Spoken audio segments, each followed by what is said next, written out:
Now let's move on to talk about what you'll be doing most often in this tool, that is, registering new interactions. You register a new interaction every time a customer calls in with a new problem or question.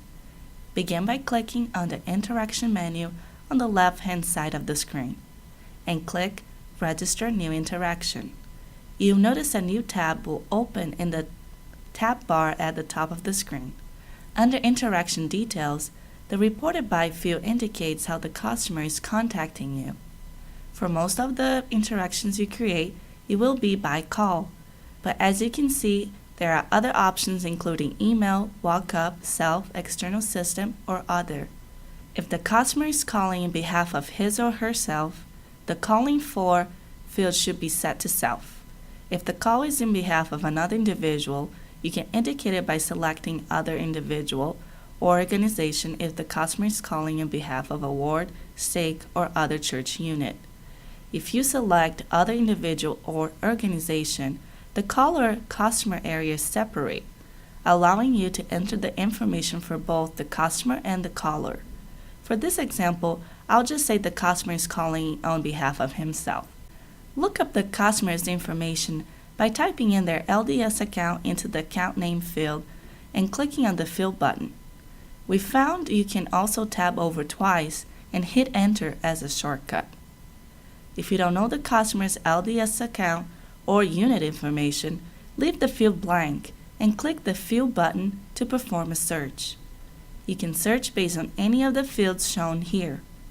If the customer does not have an LDS account, you can still create a contact record for them by clicking on the yellow plus sign here and entering their information. If you don't feel a need to create a new contact, you can use the drop-down menu here and select None and manually fill out the customer's information. Please note that if you select None, the customer's information will only be saved in the current interaction and not as a future contact. If a customer's information is incorrect, you can change the information in the interaction, but please encourage the customer to update their LDS account or unit information so it's correct for future interactions.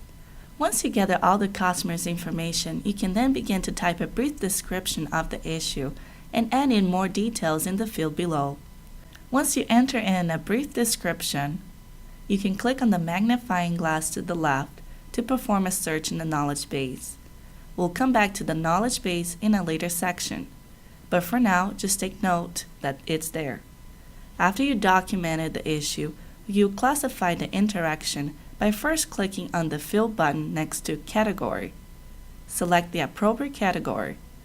Remember, an incident is something that was working before but is not working now. A problem is a reoccurrence of the same incident over and over. And request is something the user never had but is asking for now. You then be prompted to select the area and sub-area related to the issue. All three areas will be filled in, and then you can move on to select the affected CI. CI stands for Configuration Item, or in other words, the product or service that the issue is related to. Type in the name of the product and click on the Fill button, or perform a search by clicking on the Fill button while the field is blank.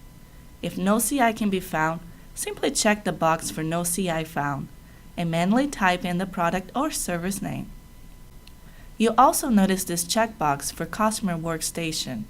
If an employee is calling in, you can check this box to pull up their assigned computer information, including the service tag or serial number.